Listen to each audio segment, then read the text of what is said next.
Personnes handicapées, à mobilité réduite ou plus simplement âgées, près d'1 Européen sur 5 peut avoir besoin d'une assistance adaptée dans ses déplacements ou pour communiquer.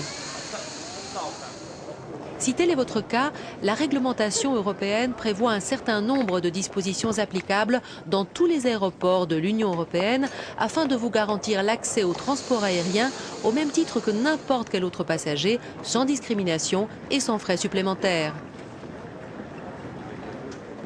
Tout d'abord, sachez que nul ne peut vous refuser une réservation ou l'embarquement en raison de votre handicap ou de votre problème de mobilité. Les seules exceptions possibles concernent des éventuelles questions de sécurité motivées par une réglementation nationale ou internationale ou une impossibilité technique telle que l'exiguïté de l'avion.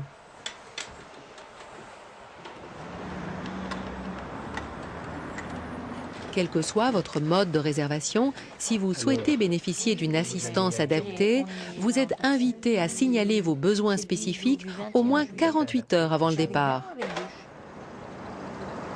À l'aéroport, vous veillerez simplement à arriver dans les délais requis avant le vol et à signaler votre arrivée à l'un des points de contact mis à votre disposition. Il pourra s'agir comme ici d'une borne d'appel, d'un bureau d'accueil ou directement du comptoir d'enregistrement. C'est là que la personne chargée de votre assistance viendra vous chercher. Si vous le souhaitez, cette personne vous aidera à effectuer les formalités d'enregistrement. Notez que sur les vols partant de l'Union européenne, sauf impossibilité technique et moyennant un préavis de 48 heures, les compagnies aériennes sont tenues de transporter gratuitement votre équipement médical et un maximum de 2 pièces d'équipement de mobilité tels que fauteuil roulant, béquilles, etc. Au besoin, la même personne vous accompagnera ensuite jusqu'à la porte d'embarquement afin de vous assister lors des différents contrôles. Au même titre que n'importe quel passager, vous pourrez utiliser les différentes infrastructures disponibles au sein de l'aéroport. Quant aux moyens d'assistance, ils seront toujours adaptés à vos capacités de déplacement.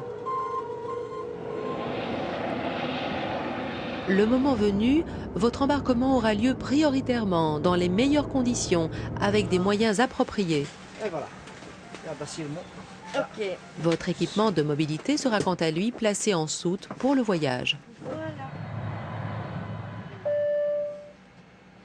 Durant le vol, c'est évidemment à l'équipage qu'il reviendra de vous assister.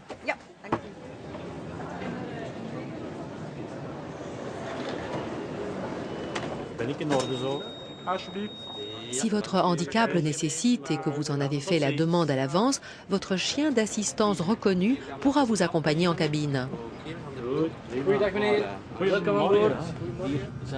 Les consignes de sécurité vous seront également communiquées de manière adaptée. Enfin, que vous arriviez à destination ou que vous soyez en transit, une autre personne vous attendra à l'atterrissage pour vous aider jusqu'à la sortie des passagers. Rappelons l'importance de la notification préalable. Faute d'être avertis à temps, les intervenants concernés ne pourront évidemment vous aider que dans la limite du possible. Si vous estimez que ces dispositions n'ont pas été respectées, vous pouvez porter la question à l'attention du gestionnaire de l'aéroport ou du transporteur aérien. En ultime recours, une plainte peut être déposée auprès de l'organisme national de contrôle de votre pays. Vous en trouverez les coordonnées ainsi qu'une description détaillée de cette réglementation à l'adresse internet apr.europa.eu. Excellent voyage!